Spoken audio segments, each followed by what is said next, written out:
अस्सलाम वालेकुम dear student, क्या हाल चाल है? खैरियत है? ठीक ठाक है। Welcome to Universal Teaching Academy. Universal Teaching Academy के प्लेटफॉर्म से मैं लेक्चर नंबर 4 के साथ आपके सामने हाजिर हूँ। और आज हमारे पास जो प्रॉब्लम है वो है find acceleration of a moving object for given mass and the force applied. हमें एक प्रॉब्लम दिया हुआ है जिसका हमें एक्सेलरेशन मालूम करना है, और इसी लेक्चर में हम इसका फ्लो चार्ट भी ड्रा करेंगे और एल्गोरिदम को भी स्टडी करेंगे। तो चलिए स्टार्ट करते हैं। Problem number 3, find acceleration of a moving object for a given mass and the force applied. हमारे पास प्रॉब्लम क्या है, हमने एक मूविंग ऑब्जेक्ट जिसका हमें मास और फोर्स दिया हुआ है, तो हमने उसकी एक्सेलरेशन मालूम करनी है। तो सबसे पहले एल्गोरिदम को पढ़ते हैं, फिर उसका फ्लो चार्ट डिस्कस करेंगे। Planning the solution. हमारे पास जो इनपुट है वो मास एंड फोर्स है, यानी हमें जो मास और फोर्स वो हमारे पास गिवन है। हमसे क्या मांगा गया है, रिक्वायर्ड आउटपुट क्या है, acceleration of a moving object. Moving object की एक्सेलरेशन को हमने फाइंड आउट करना है। और हमारे पास इस एल्गोरिदम के अंदर प्रोसेसिंग क्या होगी, यानी हम कैसे करेंगे इसको, divide the force by the mass. यानी फोर्स की जो वैल्यू है उसको हमने मास की वैल्यू से डिवाइड करना है, यानी फोर्स को हमने मास के ऊपर डिवाइड करना है, तो हमारे पास एक्सेलरेशन आ जाएगी।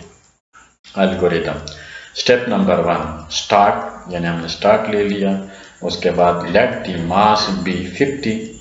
हमारे पास चूंकि हमने एक वेरिएबल उठाया मास के लिए, वो है m, और उसके हमने एक वैल्यू असाइन की, वो है 50, यानी 50 kilogram. And the force F B 12, और फोर्स हमारे पास क्या है, हमने फोर्स के लिए F वेरिएबल को लिया और उसके अंदर जो वैल्यू स्टोर की वो है 12।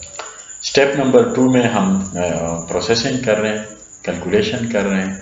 Calculate the acceleration A. Acceleration A किस चीज़ के बराबर है, जिस तरह आप लोगों ने देखा होगा Newton second law of motions, उसमें F is equal to M A, तो A बराबर है F ओवर M के, यानी फोर्स डिवाइड बाय मास। तो हम इसी तरह फोर्स की जो वैल्यू है वो हमारे पास क्या है, वो 12 है, डिवाइड बाय 50। अगर आप इसको इसी तरह कैलकुलेट करें तो आपके पास एक्सेलरेशन आ जाएगी। क्योंकि एल्गोरिदम एक जेनेरिक चीज़ होती है, ये सब के लिए होती है, इसमें आप कुछ भी वैल्यूज फिट कर सकते हैं। तो स्टेप नंबर 3 में हमने क्या करना है, चूंकि A हमारे पास कैलकुलेट हो चुका है, तो स्टेप नंबर 3 में हमने इसको आउट करना है, और स्टेप नंबर 4 में हमने स्टार्ट करना है। ये बड़ा एक सिंपल किस्म का प्रॉब्लम था। तो हम इसका फ्लो चार्ट देखते हैं।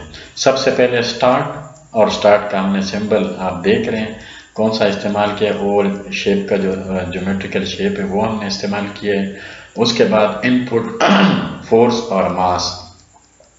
इनपुट हमारे पास क्या है, फोर्स है और मास है, और इसके लिए सिंबल हमने कौन सा यूज किया है, वो है पैरेललोग्राम।